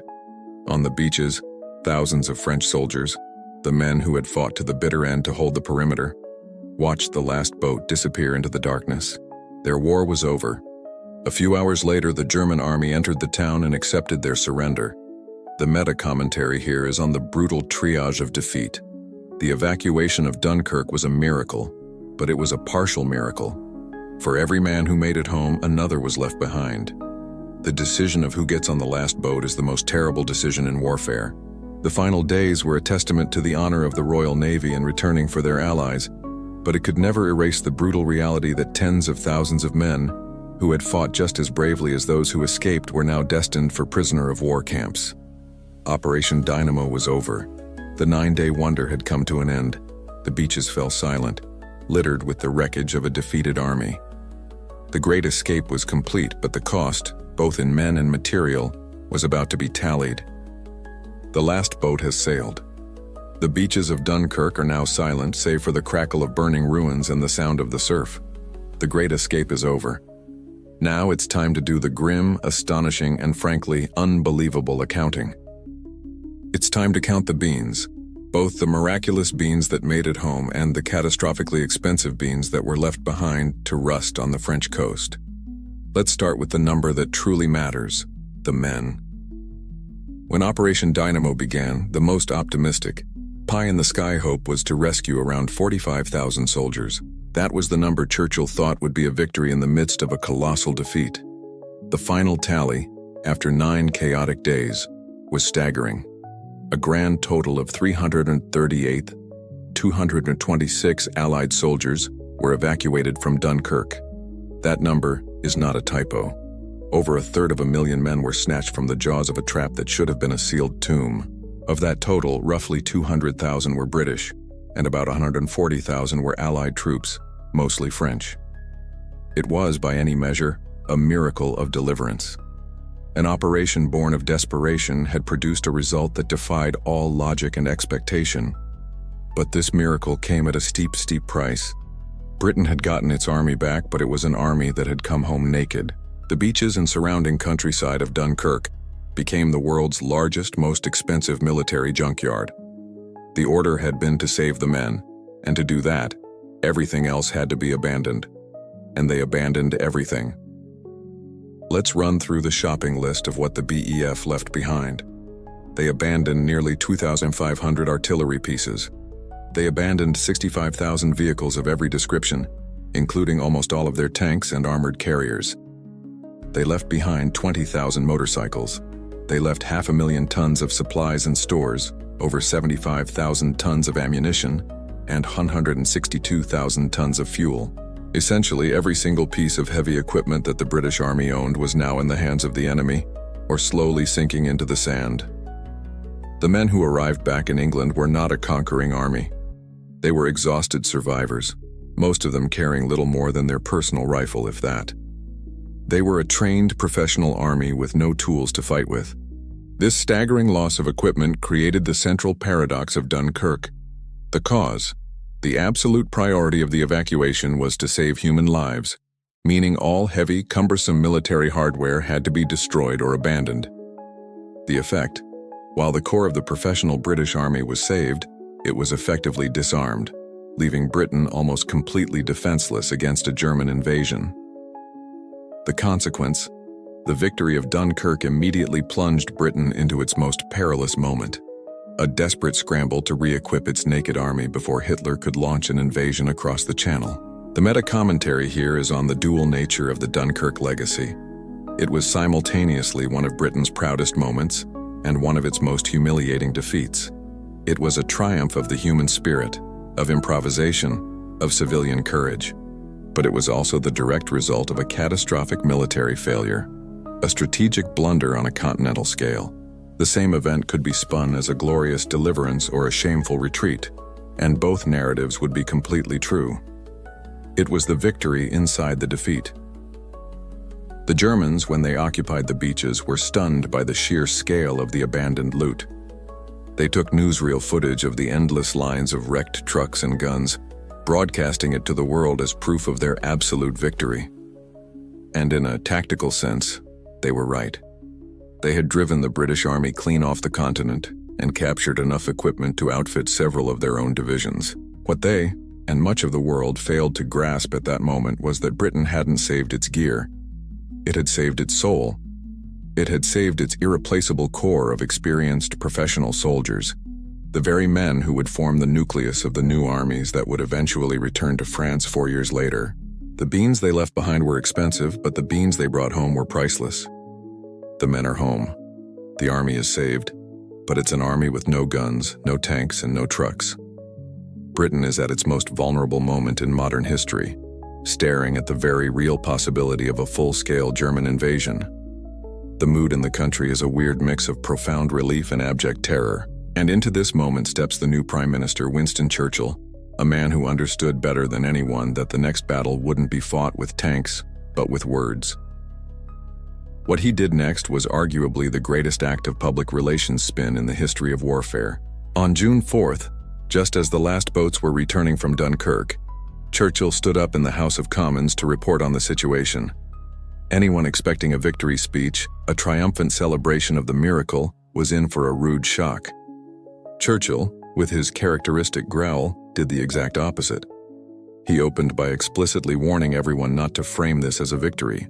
"We must be very careful," he said, "not to assign to this deliverance the attributes of a victory. Wars are not won by evacuations." He laid out the stark, brutal facts of the military disaster, the collapse of France, and the colossal loss of equipment. He painted a picture not of triumph but of mortal danger. And then, having established this grim reality, he performed an act of rhetorical jujitsu. He took all the fear, all the humiliation, all the desperation of the moment and forged it into a weapon of national defiance. This is where he delivered one of the most famous speeches in the English language, the one that ends with the legendary crescendo. "We shall fight on the beaches, we shall fight on the landing grounds, we shall fight in the fields and in the streets, we shall fight in the hills. We shall never surrender." This speech is a masterclass in managing a crisis. The cause: Britain is facing an existential threat of invasion after a humiliating defeat, and national morale is hanging by a thread. The effect? Churchill delivers a speech that acknowledges the gravity of the defeat while simultaneously reframing the Dunkirk evacuation, not as an end, but as a new beginning, a symbol of Britain's resolve to fight on alone. The consequence? The speech galvanizes the British public and the political establishment, transforming a moment of potential collapse into the foundational myth of Britain's finest hour and setting a defiant tone for the coming Battle of Britain. Let's break down the genius of it. He didn't lie. He didn't sugarcoat the situation. He just changed the frame. The evacuation in his telling was not a shameful retreat. It was a miracle of deliverance that had preserved the core of their army. The loss of equipment wasn't a sign of weakness. It was a challenge to be overcome by the industrial might of the British people. The fact that they were now alone wasn't a cause for despair. It was a chance for Britain to have its finest hour, to stand as the last bastion of freedom against tyranny. The meta-commentary here is on the power of narrative. Churchill understood that the story you tell about an event is more powerful than the event itself. Dunkirk, on paper, was a 10 out of 10 military catastrophe, but Churchill successfully rebranded it. He turned a story of running away into a story of resilience. He turned a story of losing into a story about the will to keep fighting.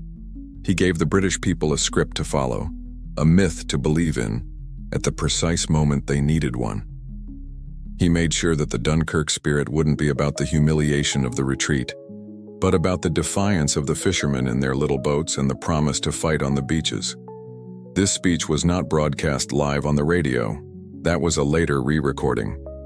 It was delivered to the politicians in Parliament, but its message electrified the nation and the world.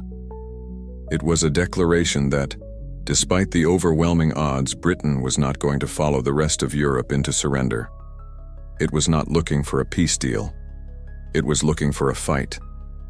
The men who had just stumbled off the boats at Dover, exhausted and defeated, were now being told that they were the vanguard of a great crusade. Churchill hadn't given them new guns yet, but he had given them a new and powerful reason to keep fighting. Churchill has just delivered the speech of a lifetime, turning a story of running away into a promise to never surrender. This wasn't just a political speech. It was the opening shot in one of the most successful branding campaigns in human history. The product being sold was a catastrophic military defeat. The brand name they gave it was the Dunkirk spirit, and a traumatized, terrified nation bought it, hook, line, and sinker. The myth of glorious failure was born. Immediately, the government and the press went into overdrive. The story of Dunkirk, as told to the British public, was not one of strategic incompetence or of being totally outclassed by a superior enemy. No, the story was about the little ships. It was about the cheerful, stoic British Tommy, queuing patiently on the beach. It was about the RAF, valiantly driving the Hun from the skies. The narrative was expertly cropped to focus on the inspiring, grassroots heroism of the escape, while the wide-angle shot of the car crash that caused it was conveniently left on the cutting room floor. Let's be clear. The myth was built around a kernel of profound truth. The civilians in their boats were unbelievably brave. The soldiers did show incredible resilience. The pilots did fight with suicidal courage. But the myth presented this reaction as the entire story. It was the ultimate example of focusing on the amazing skill of the paramedics, while deliberately ignoring the fact that the patient had just tried to jump a canyon on a skateboard. The humiliation of the defeat was quietly replaced by the glory of the deliverance. This act of national rebranding is its own fascinating chain of events. The cause: Britain, standing alone and facing invasion, was in desperate need of a unifying story to prevent a collapse in morale. The effect: the government and media machine masterfully curated the narrative of Dunkirk, emphasizing the miracle of the escape and the courage of ordinary people. The consequence: the powerful and enduring Dunkirk myth was created, a story of plucky defiance that became a cornerstone of modern British identity and provided the psychological armor the country needed to withstand the Blitz and fight on. But what was the real, unvarnished legacy of Dunkirk? Stripped of all the romance, it was this: it saved the professional core of the British Army from being wiped out. Without the 338,000 experienced soldiers who made it back, Britain would have had no credible army to defend its shores. A German invasion would have been a walkover. A forced surrender or a humiliating peace treaty would have been inevitable. The miracle of Dunkirk wasn't winning. It was preserving the ability to not lose. It was the strategic equivalent of surviving a plane crash. You're battered, broken, and have lost all your luggage, but you're alive and can find a way to get back in the fight. The sheer absurdity of it all is what makes the story so compelling. The entire escape was only possible because of a cascade of enemy blunders and Allied improvisations. It relied on the French High Command's boneheaded certainty that a forest was a wall. It relied on Hitler getting spooked and ordering his tanks to take a tea break. It relied on Hermann Göring's vanity trip. It relied on the world's most powerful navy being bailed out by fishermen and dentists. And it relied most profoundly on the sacrifice of the French First Army, the very allies the British were leaving behind as France collapsed. The meta-commentary is simple. Marketing is everything. Dunkirk is the ultimate proof that the story we tell ourselves about history is more powerful than the history itself. The objective reality was a rout, a shambles, a military humiliation of the highest order. The subjective reality, the story that echoed through the decades, was one of courage, resilience, and a nation pulling together in its darkest hour. That story became a self-fulfilling prophecy. By telling themselves they were defiant, plucky, and unbreakable, the British people found the will to actually be all of those things in the grueling years that followed. And that is a marketing campaign that changes the world. So, in the end, Britain evacuated an army using a combination of a rickety pier, a prayer for cloudy weather, and a truly epic series of blunders by their enemy. A quick reminder, please do not, under any circumstances, use this podcast as a primary source for your history essay. Your teacher will thank you, and you won't get expelled for citing a really sarcastic voice on the internet. We had fun, but this was a work of historical vandalism for entertainment purposes only. What other historical train wreck should we simplify and mock next? Let us know in the comments below. We're always looking for new moments where humanity collectively decided to trip over its own feet. And that's how that whole mess went down. Until next time, don't invade Russia in the winter.